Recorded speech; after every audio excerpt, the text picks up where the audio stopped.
Happy Friday, everybody. If it's your day off, hope you're getting some rest, relaxation, get a couple things done. If it's not your day off, hey, we're almost there. It's almost the weekend.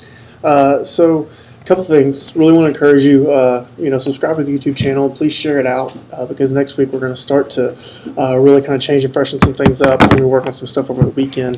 And then also we're doing some new things, like I'm going to try and create some targeted playlists because I realize student ministry isn't just about you surviving on a daily basis. There's different components to it, be it, talking to parents or, dealing with some specific issues. Also I know some of you have to double as worship leader at your church, or you probably at least have a worship band.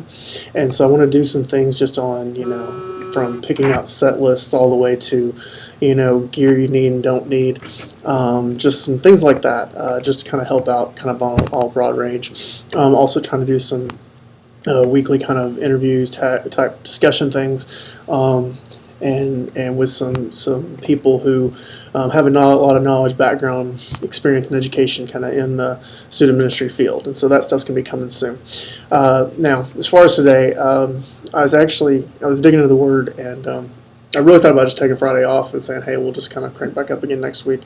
And I'm working on some studies on basically identity in Christ and who we are, and not just how we have a fresh start from our past, but also that we were created and designed for unique purposes. And even though we may not fit into some box that the world sees, that we need to realize our uniqueness in Christ and how He's going to use us, the way we're designed, our passions, our interests, in order to change people for Him, and so, or help people experience life change.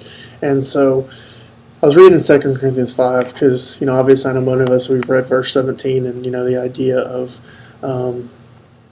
we're new creations in Christ. And then kind of not necessarily stumbled across, I guess, but God ended up bringing my attention to another verse where it says, therefore we also have as our ambition, whether at home or present, to be pleasing to Him.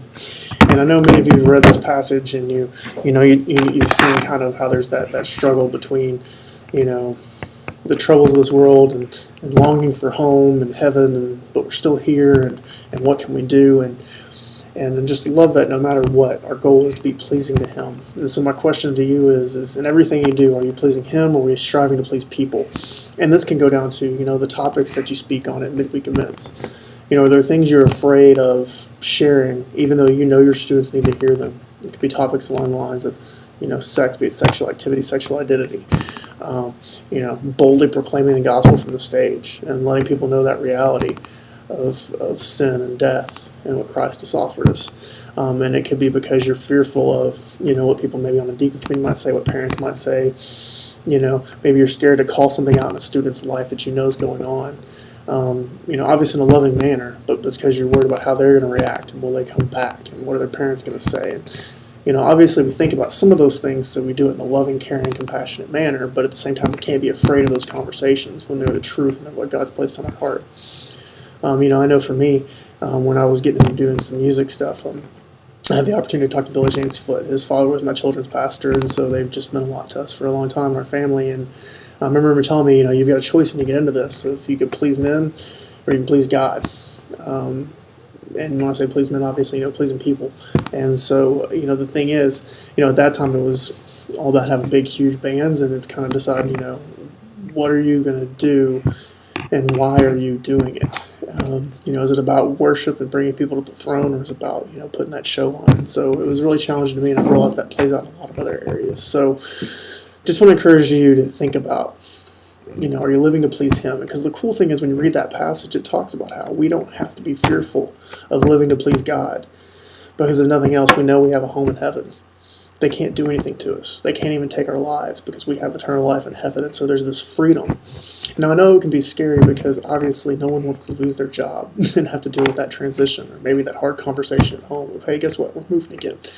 But the reality is we're here to please God. He's done everything for us, so we don't have to be fearful of doing that. And now it's our job to step up and do it. And so I know it's something I'm going to be wrestling with. I've shared a couple of things this week where I'm working to do things to be pleasing to Him. We talked about we're done with the cute little YouTube channel marketing strategies to get you to watch more. We just want to offer good content and lay it out there. And so, because I want to offer a service that, I feel God's laid on our hearts. So, for you, what is it that's going on? What maybe we can change? What motivations? Is there something you've been holding back for a while? Change you've been afraid to make?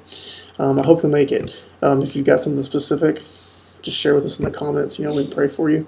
And we look forward to seeing you soon and showing you some new things next week.